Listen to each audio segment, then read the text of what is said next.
Hello students, आपके अपने इस ऑनलाइन चैनल ज्योग्राफी विद सुमन में आप सभी का वेलकम है।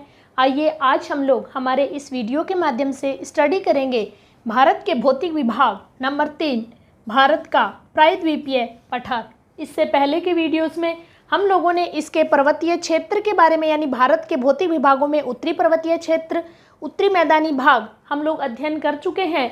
देन आज हम अध्ययन करते हैं भारत का प्रायद्वीपीय पठार।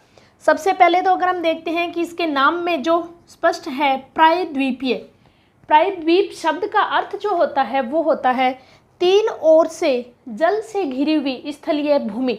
देखिए अपने भारत का यह स्थलीय भाग जो है वो तीन ओर से अरब सागर, हिंद महासागर और बंगाल की खाड़ी, तीन ओर से जल से घिरा हुआ यह क्षेत्र क्या कहलाता है? प्रायद्वीप पठार। यानी वह मैदानी भाग जो ऊंचा उठा हुआ हो क्या कहलाता है? पठार कहलाता है। तो अपने भारत का यह भौतिक प्रदेश जिसका नाम है प्रायद्वीपीय पठार, प्रायद्वीपीय पठार जो है वो विश्व की प्राचीनतम संरचनाओं में से एक संरचना है अपने भारत देश का प्रायद्वीपीय पठार। यह भौतिक प्रदेश जो है वो भारत की सबसे बड़ी भौगोलिक इकाई है। सबसे बड़ी भौगोलिक इकाई यानी अपने संपूर्ण भारत के भौतिक विभागों में से अगर देखा जाए तो सबसे बड़ा क्षेत्रफल या सबसे ज़्यादा विस्तार जो है वो किस क्षेत्र का है? तो वो है प्रायद्वीपीय पठार का। और इसका जो विस्तार या हम कहें कि इसका क्षेत्रफल जो है वो आता है 16 लाख वर्ग किलोमीटर में, 16 लाख वर्ग किलोमीटर में। और इसी क्षेत्रफल के ज़्यादा होने के कारण ही यह भारत की सबसे बड़ी भौगोलिक इकाई माना जाता है।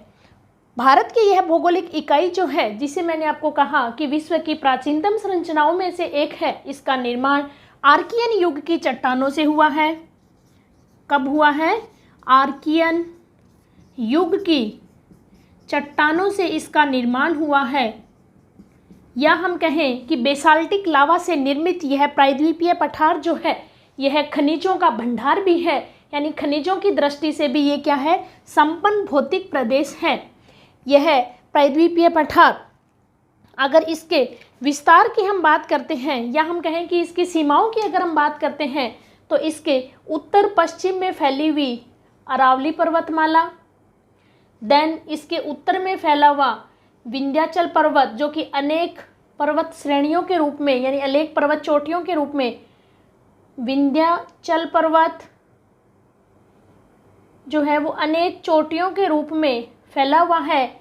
जबकि इसके साथ ही विंध्याचल के समानांतर सतपुड़ा पर्वत श्रेणी जो है वो भी इसके उत्तर में फैली हुई है। इसके पश्चिम में पश्चिमी घाट की पहाड़ियाँ, पश्चिमी घाट की पहाड़ियाँ, जबकि इसके पूर्व में पूर्वी घाट की पहाड़ियाँ।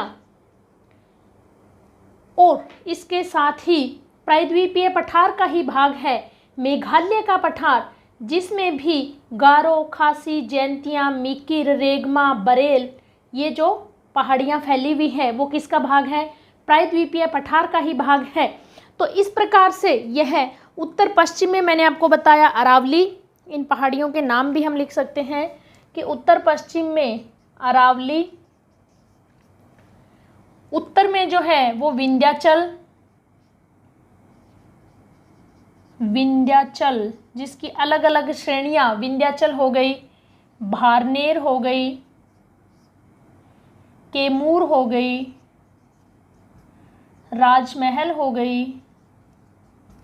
देन सतपुड़ा की बात करें तो गुजरात में गिर पहाड़ियाँ, यहाँ आ जाती है राजपीपला, राजपीपला, ग्वालीगढ़, महादेव,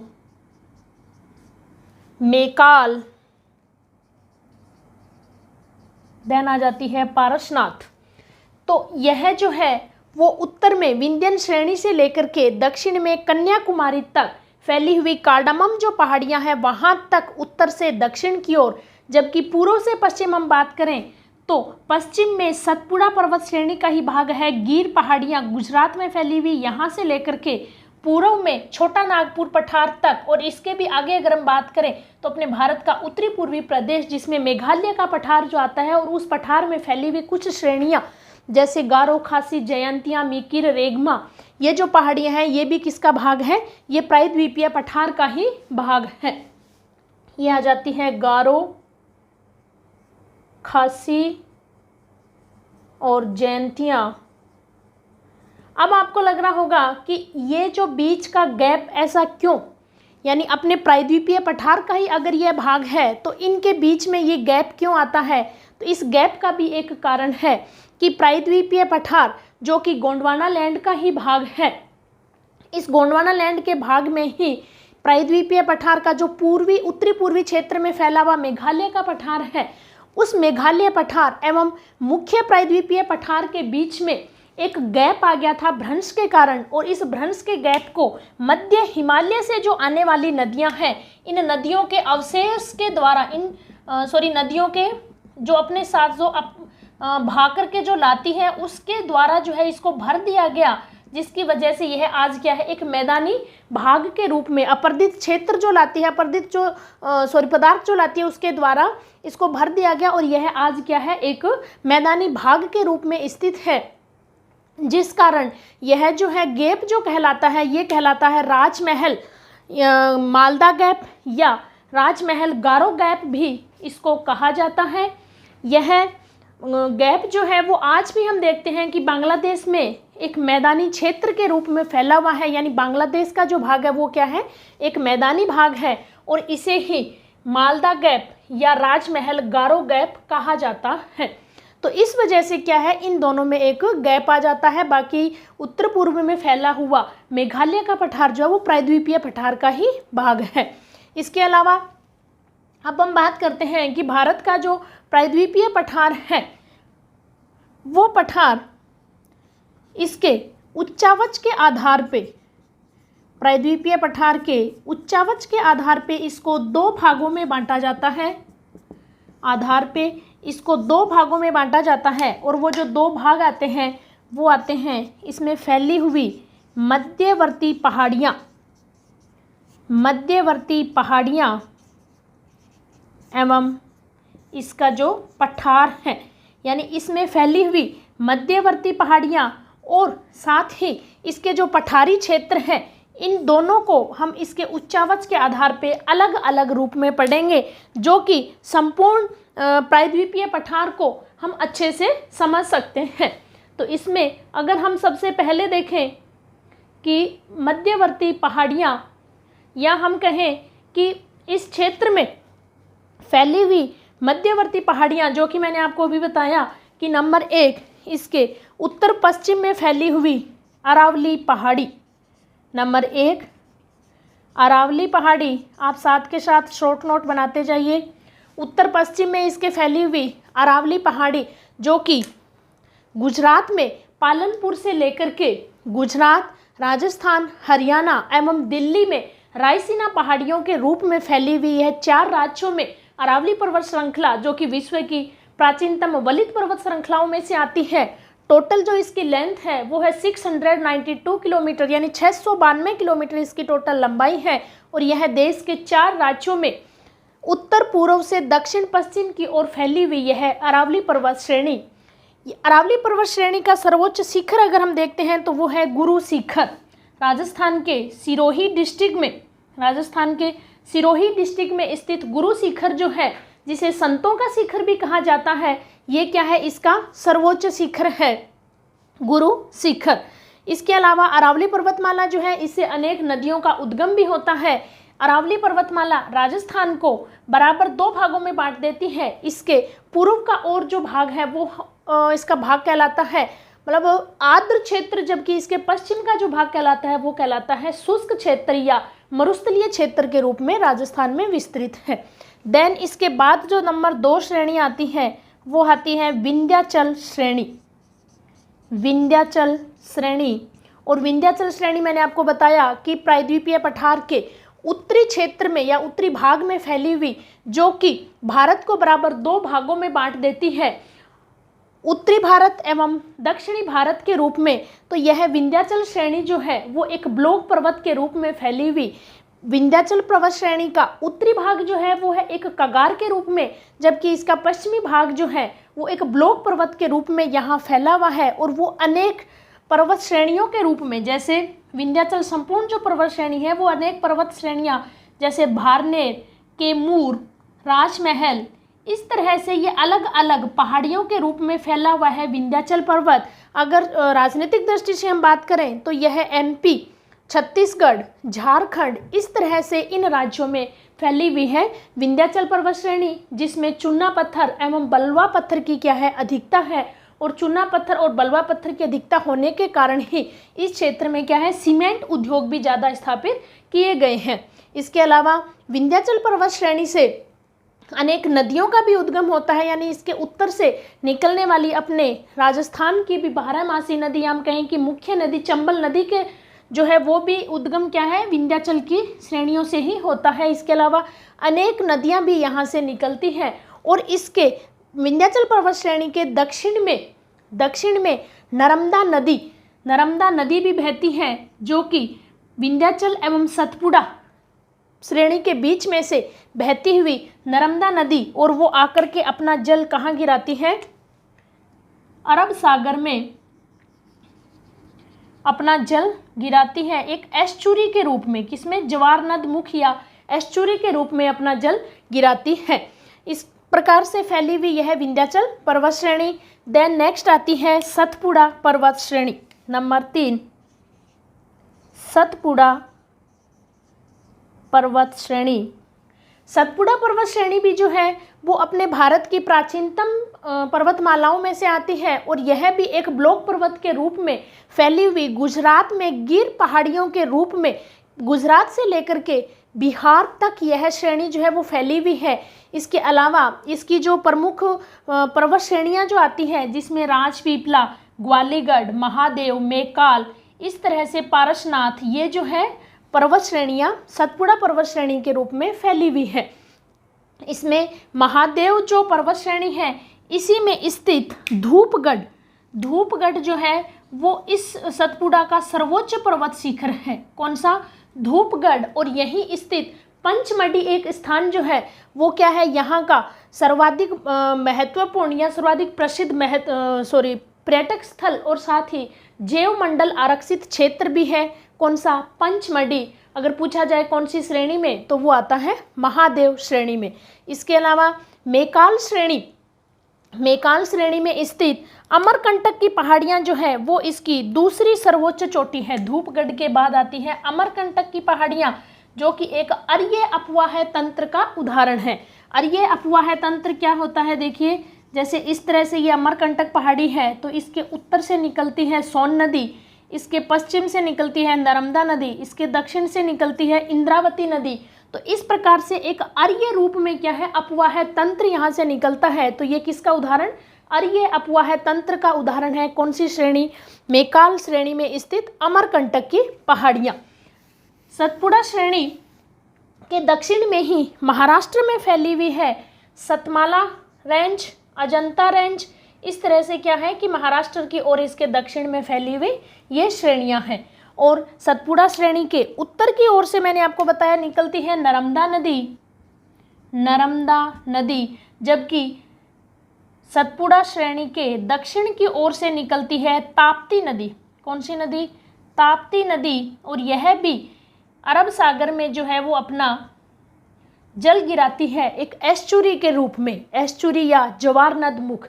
क्या होता है एस्चुरी या जवार नद मुख? देखिए, दो शब्द आते हैं, एक आता है डेल्टा जबकि एक आता है एस्चुरी। डेल्टा क्या होता है? जब नदियां अपने उद्गम स्थल से बहती हुई जब अपने अंतिम स्थान तक आती है, तो अंतिम स्थान तक आते आते जब उसकी ढलान कम हो जाती है तो उसका प्रवाह भी क्या है नदी का कम हो जाता है, और कम होने से वो एक निश्चित क्रम में चलने की बजाय अनेक जो है वो शाखाओं के रूप में बट जाती है और अपना जल अपने अंतिम जो इसका बिंदु होता है या अंतिम स्थान होता है, कोई सागर, महासागर, उसमें जो है वो गिरा देती है। तो इस प्रकार जो बना हुआ एक त्रिभुजाकार शेप है, इसे क्या कहा जाता है? डेल्टा कहा जाता है। जबकि अगर कोई नदी आ रही है और खासकर दो पहाड़ियों के बीच में से कोई नदी आ रही है, इसके दोनों तरफ जो है वो क्या है, पहाड़ियाँ हैं, इस तरह से इसको क्या है, अंतिम स्थान पे आने पे इसको ज़्यादा फैलने की जगह नहीं मिलती है। यानी यहाँ क्या है, कोई सागर महासागर है और इसके दोनों ओर कोई पर्वत श्रेणी फैली हुई है, जिस वजह से इसको क्या है, कोई ज़्यादा लास्ट में आने के बाद फैलने का स्थान नहीं मिलता है, जिस वजह से ये अपना जल क्या है, एकदम से ही अपने अंतिम बिंदु पर गिरा देती है और इसे क्या कहा जाता है, एस्चुरी या जवार नद मुख। तो इसी तरह से नर्मदा और ताप्ती नदियाँ दोनों जो है वो अपना जल क्या है, एस्चुरी या जवार नद मुख के रूप में गिरा देती है।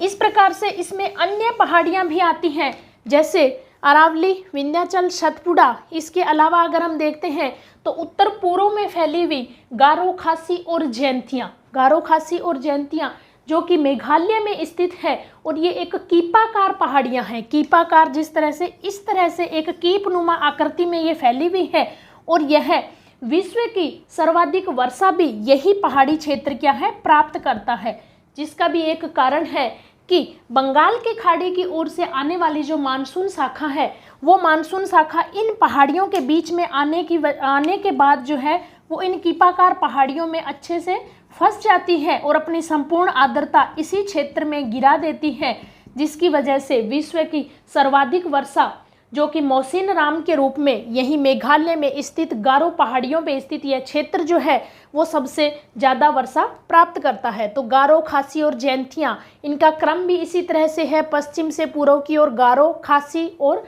जयंतियाँ, इसके बाद आसाम में फैली हुई मिकिर, रेगमा और बरेल पहाड़ियाँ भी क्या है, इसी प्रायद्वीपीय पठार का ही हिस्सा है।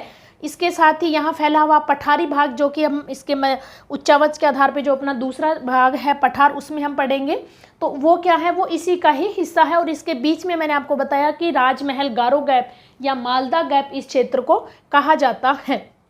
इसके साथ ही इसके बाद आ जाती है पश्चिमी घाट की पहाड़ियाँ और पूर्वी घाट की पहाड़ियाँ। नंबर 4 आ जाती है पश्चिमी घाट की पहाड़ियाँ।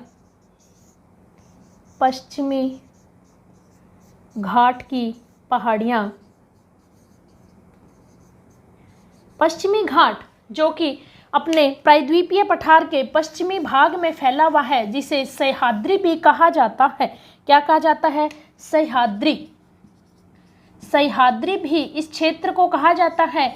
सह्याद्री जो कि एक संस्कृत भाषा का शब्द है, यानी इस शब्द का जो अर्थ होता है वो होता है कि तट के सहारे सहारे चलने वाली जो पर्वत श्रेणी है, इसे क्या कहा जाता है, सह्याद्री कहा जाता है। तो पश्चिमी घाट को सह्याद्री कहा जाता है, जो कि एक भ्रंश कगार के रूप में स्थित है। उत्तर से दक्षिण की ओर फैली हुई यह सह्याद्री या पश्चिमी घाट जो क्षेत्र है, जिसको 16 डिग्री उत्तरी अक्षांश, कौन सा, 16 डिग्री उत्तरी अक्षांश जो है वो इसको बराबर 2 भागों में बांट देता है। 16 डिग्री नॉर्थ अक्षांश जो है वो इसको बराबर 2 भागों में बांट देता है। इसके उत्तर का जो भाग है इसे कहते हैं उत्तरी सह्याद्री और इसके दक्षिण का जो भाग है इसे कहा जाता है दक्षिणी सह्याद्री।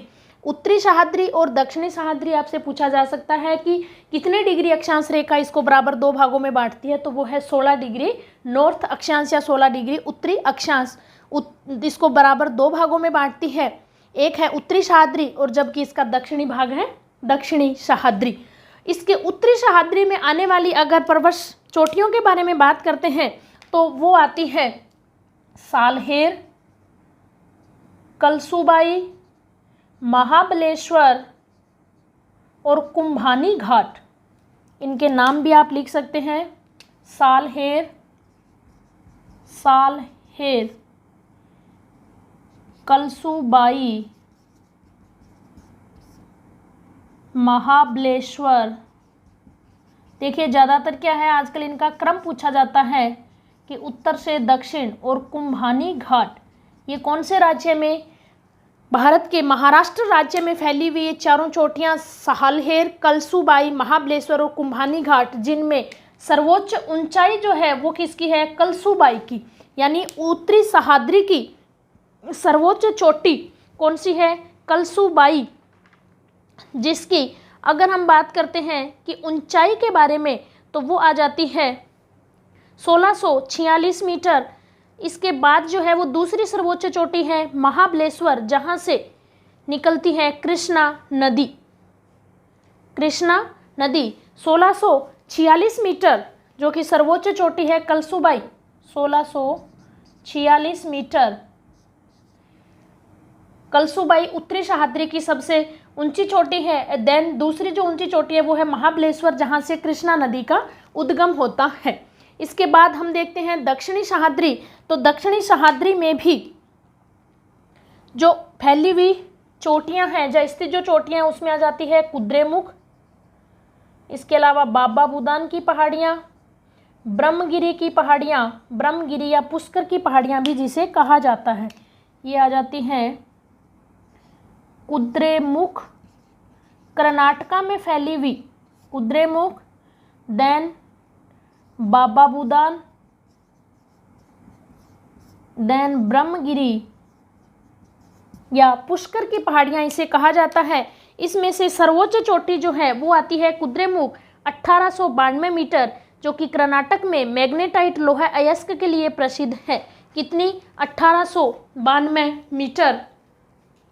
अगर संपूर्ण प्रायद्वीपीय पठार की सर्वोच्च चोटी अगर पूछा जाए तो वो आती है कुद्रेमुख 1892 मीटर। इसके अलावा मैंने आपको बताया कि कर्नाटक में ये स्थित है, मैग्नेटाइट लोहा अयस्क के लिए जो है वो प्रसिद्ध है, और बाबा बुदान की जो पहाड़ियाँ हैं वो कॉफ़ी उत्पादन के लिए प्रसिद्ध है, और कर्नाटक में ही स्थित पोर्ट न्यू मैंगलोर पोर्ट, जिसे कॉफ़ी पोर्ट या कॉफ़ी बंदरगाह भी कहा जाता है। और ब्रह्मगिरी या पुष्कर जो चोटियां हैं, इस चोटी से निकलती है कावेरी नदी, यानी कावेरी नदी का उद्गम कहाँ से? ब्रह्मगिरी से। इसके अलावा इस पश्चिमी घाट में आ जाती है, इसके आगे अन्ना मलाई की पहाड़ियाँ। पश्चिमी घाट में जैसे सबसे पहले बता दिया आपको उत्तरी सह्याद्री, देन दक्षिणी सह्याद्री, और दक्षिणी सह्याद्री में ही आगे इसमें साहलेर, कलसुबाई, महाबलेश्वर, कुंभानी घाट, देन कुद्रेमुख, बाबा बुदान, ब्रह्मगिरी, और इसके आगे जो पहाड़ी आ जाती है वो आ जाती है अन्नामलाई की पहाड़ियाँ, देन आ जाती है नीलगिरी की पहाड़ियाँ, देन आ जाती है कार्डामम पहाड़ियाँ, एक और आती है पालनी पहाड़ियाँ। यानी दक्षिणी सह्याद्री में ब्रह्मगिरी के आगे अगर विस्तार देखे हैं तो वो आ जाता है नीलगिरी की पहाड़ियों का। और अगर इसका राजनीतिक दृष्टि से विस्तार देखा जाए नीलगिरी की पहाड़ियों का, तो नीलगिरी की पहाड़ियाँ आती है कर्नाटका, केरल और तमिल की सीमा पे, यानी इस तरह से फैली हुई हैं नीलगिरी की पहाड़ियाँ। ये आ जाता है कर्नाटक का हिस्सा, ये आ जाता है तमिल का हिस्सा, और ये आ जाता है केरल का हिस्सा। कर्नाटक में जो है कॉफ़ी उत्पादन ज़्यादा किया जाता है नीलगिरी की पहाड़ियों में। इसके अलावा केरल में स्थित शांत घाटी क्षेत्र, कौन सा? शांत घाटी क्षेत्र, जो कि नेशनल रिजर्व क्षेत्र भी है, जैव मंडल आरक्षण क्षेत्र शांत घाटी क्षेत्र, ये कहाँ है? नीलगिरी की पहाड़ियाँ, या अगर राज्य पूछा जाए तो कहाँ? केरल में। इसके अलावा तमिलनाडु में भी स्थित एक प्रसिद्ध पर्यटक स्थल जो है उट्टी, क्या है? उट्टी, इसका क्या है? प्रसिद्ध पर्यटक स्थल है, वो भी कहाँ है? नीलगिरी की पहाड़ियों में स्थित है। और नीलगिरी की पहाड़ियों में स्थित दोदा बेटा 2637 मीटर ऊंचाई पे स्थित यह चोटी कहाँ है? नीलगिरी की पहाड़ियों में ही है। दोदा बेटा 2637 मीटर, ये क्या है? दोदा बेटा जो है वो दूसरी सर्वोच्च चोटी है। इससे पहले मैंने आपको बता दिया कि दक्षिणी प्रायद्वीपीय पठार की सर्वोच्च चोटी जो है वो कुद्रेमुख नहीं है, दक्षिणी सह्याद्री की सर्वोच्च चोटी है कुद्रेमुख। प्रायद्वीपीय पठार की या दक्षिणी प्रायद्वीपीय पठार की सर्वोच्च चोटी जो है वो है अनाईमुडी, अभी हम पढ़ेंगे। और दूसरे नंबर की जो सर्वोच्च चोटी है वो है दोदा बेटा, जो कि नीलगिरी की पहाड़ियों में स्थित है। नीलगिरी के बाद आ जाती है अन्नामलाई की पहाड़ियाँ। देखिए इस तरह से अन्नामलाई, देन इसी के दक्षिण की ओर फैली हुई है कार्डामम, और इन दोनों के बीच में स्थित है पालनी की पहाड़ियाँ, जो कि पूर्वी घाट और पश्चिमी घाट की एक प्राकृतिक ग्रंथि के रूप में स्थित है। ये आ जाती है अन्नामलाई, अन्नामलाई की पहाड़ियाँ, ये आ जाती है पालनी पहाड़ियाँ, और ये आ जाती हैं कार्डामम पहाड़ियाँ, कार्डामम पहाड़ियाँ। अन्नामलाई में ही स्थित प्रायद्वीपीय पठार की सर्वोच्च चोटी अनाईमुडी, अनाईमुदी या अनाईमुडी जिसे कहा जाता है, 2695 मीटर इसकी हाइट है।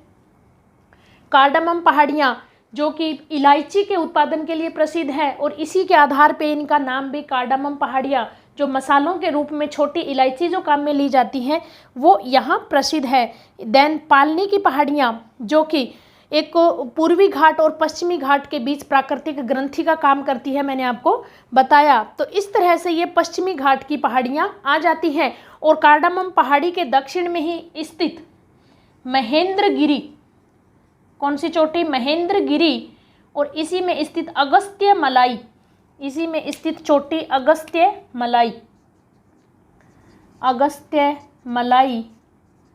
यह महेंद्रगिरी जो है वो संपूर्ण भारत की दक्षिणतम चोटी आती है, कि संपूर्ण भारत में जो दक्षिण में स्थित जो चोटी है वो कौन सी है? तो वो आती है महेंद्रगढ़ पहाड़ी।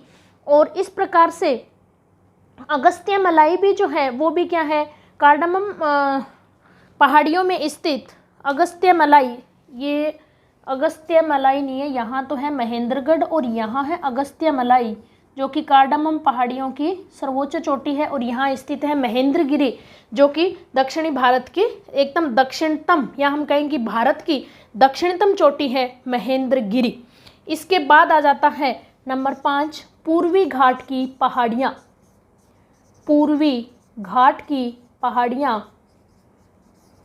और एक चीज़ मैं आपको यही बता दूं कि पश्चिमी घाट में कुछ दर्रे भी पाए जाते हैं। क्या पाए जाते हैं? कुछ दर्रे भी पाए जाते हैं। और उन दर्रों की अगर हम बात करें तो वो आ जाते हैं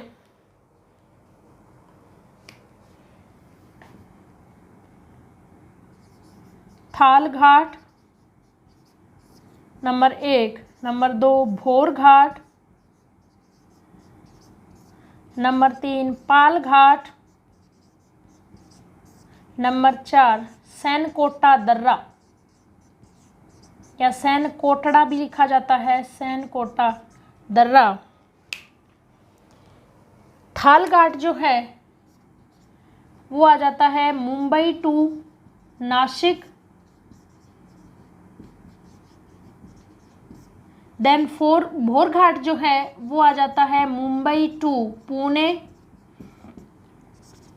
पाल घाट जो है, देखिए थाल घाट जो है वो उत्तरी सह्याद्री में ही स्थित है, मुंबई टू नासिक, जबकि भोर घाट मुंबई टू पुणे ये भी उत्तरी सह्याद्री में ही है। देन दक्षिणी सह्याद्री में आ जाते हैं पाल घाट और सैनकोटा, जिसे सैनकोटड़ा भी कहा जाता है। तो पाल घाट कोच्चि टू कोयम्बटूर, जबकि सैनकोटा दर्रा जो है वो Thiruvananthapuram to Madurai. Palghat Kochi to Coimbatore, जबकि सैनकोटा दर्रा जो है ये आ जाता है तिरुवनंतपुरम टू मदुरई, तिरुवनंतपुरम टू मदुरई। तो इनका भी आपसे क्रम उत्तर से दक्षिण की ओर पूछा जा सकता है या दक्षिण से उत्तर की ओर पूछा जा सकता है। तो इनके नाम भी आप इस तरह से थाल घाट, भोर घाट, पाल घाट और सैनकोटड़ा दर्रा, इस तरह से इनके नाम आप ध्यान रखेंगे। देन हम देख रहे थे पूर्वी घाट की पहाड़ियों के बारे में। तो मैं आपको यही बता दूं कि पूर्वी घाट की जो पहाड़ियां हैं वो पश्चिमी घाट की पहाड़ियों के समान एक तो समानांतर रूप में, यहाँ एक निरंतर रूप में फैली हुई नहीं है। ये बीच बीच में से क्या है, अपर्दित हो जाने के कारण बीच बीच में टुकड़ों के रूप में ये फैली हुई है। इसके अलावा यह ऊंचाई में भी पश्चिमी घाट की बजाय पूर्वी घाट की ऊंचाई भी क्या है, कम है, क्योंकि पश्चिमी घाट एक कगार के रूप में खड़ा है और इसी कारण जो है यहाँ यह अत्यधिक वर्षा वाला स्थान भी है। पश्चिमी घाट का भी जो पश्चिमी भाग है जहाँ अत्यधिक वर्षा हो जाती है, जबकि इसका जो पूर्वी भाग है वो वृष्टि छाया प्रदेश में आता है, क्योंकि अत्यधिक ऊंचाई होने के कारण आर्द्रता वाली जो पवनें हैं वो इसके पश्चिमी भाग से टकरा करके अपनी आर्द्रता पश्चिमी भाग में ही छोड़ देती है, जबकि पूर्वी भाग जो है वो इसका वृष्टि छाया क्षेत्र कहलाता है। इसके अलावा अगर हम कंपैरिजन करते हैं वर्षा का, तो पूर्वी घाट क्या है कि शीतकालीन मानसून की वर्षा प्राप्त करता है, दक्षिणी पश्चिमी मानसून की वर्षा जो है यह क्षेत्र प्राप्त नहीं करता है। तो इस आधार पे अगर हम देखते हैं इसमें पूर्वी घाट में फैली हुई पहाड़ियों में, तो ये पूर्वी घाट की पहाड़ियाँ स्वर्ण रेखा पहाड़ी से लेकर के स्वर्ण रेखा जो नदी आती है वहाँ से लेकर के दक्षिण में तमिलनाडु तक फैला हुआ यह पूर्वी घाट, जिसमें अलग अलग राज्यों में कुछ कुछ पहाड़ियाँ आती हैं। जैसे सबसे उत्तर में अगर हम देखते हैं उड़ीसा, कौन सा राज्य है, उड़ीसा राज्य है, जबकि उड़ीसा के बाद हम नीचे आएंगे तो आंध्रा, और आंध्रा के बाद नीचे तेलंगाना और उसके बाद तमिलनाडु। उड़ीसा में अगर हम देखें तो गडजात पहाड़ियाँ, देवमाली पहाड़ियाँ, मल्यगिरी पहाड़ियाँ, यानी उड़ीसा में जो आती है गडजात पहाड़ियाँ किसका हिस्सा है, पूर्वी घाट का। मल्यगिरी पहाड़ियाँ, मल्यगिरी पहाड़ियाँ किसका हिस्सा है, पूर्वी घाट का। इसके बाद उड़ीसा के बाद आ जाता है आंध्र प्रदेश, आंध्र प्रदेश, और आंध्र प्रदेश में फैली हुई वेलकोंडा, पेलिकोंडा, नल्लामलाई, इस तरह से आंध्र प्रदेश में जो फैली हुई पहाड़ियाँ हैं वो किसका हिस्सा है, वो है पूर्वी घाट का। जैसा मैंने आपको बताया नल्लामलाई, वेलिकोंडा, पालकोंडा, मधुकोंडा, ये क्या है, आंध्र प्रदेश में फैली हुई। और इसके बीच में आ जाती है तेलंगाना में सेचाशलम, कौन सी, सेचाशलम, यहाँ लिख दीजिए वेलिकोंडा, पालकोंडा, नल्लामलाई, नल्लामलाई, ये कौन से, आंध्र प्रदेश में फैली हुई पहाड़ियाँ हैं, जबकि तेलंगाना में जो फैली हुई पहाड़ी है या स्थित जो पहाड़ी है वो है सेचाशलम। इसके बाद आ जाता है तमिलनाडु का हिस्सा, और तमिलनाडु में जो फैली हुई पहाड़ियाँ हैं वो आ जाती हैं, तमिल में जो फैली हुई पहाड़ियाँ हैं वो आ जाती है सेवराय, जवाई पहाड़ियाँ, सेवराय पहाड़ियाँ, पंचमलाई पहाड़ियाँ, जावेदी पहाड़ियाँ, सीरूमलाई पहाड़ियाँ, ये क्या है, तमिलनाडु में फैली हुई पूर्वी घाट की पहाड़ियाँ हैं, जो कि मैंने आपको बताया कि उत्तर में उड़ीसा राज्य से लेकर के दक्षिण में तमिलनाडु राज्य तक ये पहाड़ियाँ फैली हुई है। इस प्रकार हमने देखा कि भारत का प्रायद्वीपीय पठार और उसको उच्चावच के आधार पे हमने दो भागों में डिवाइड किया, एक था मध्यवर्ती पहाड़ियाँ और दूसरा था पठार। इस वीडियो में हम लोगों ने देखा प्रायद्वीपीय पठार की मध्यवर्ती पहाड़ियों के बारे में, जबकि एक छोटा सा वीडियो हम लोग और बनाएंगे और उसमें हम अध्ययन करेंगे प्रायद्वीपीय पठार के संपूर्ण पठारों में, यानी संपूर्ण जो यह पठार है वो भी अनेक छोटे छोटे पठारों से बना हुआ है। इसीलिए भारत का यह भौतिक प्रदेश प्रायद्वीपीय पठार जो है वो पठारों का पठार भी कहा जाता है। यह एक इसको उपनाम या इसको उपमा दी गई है, पठारों का पठार।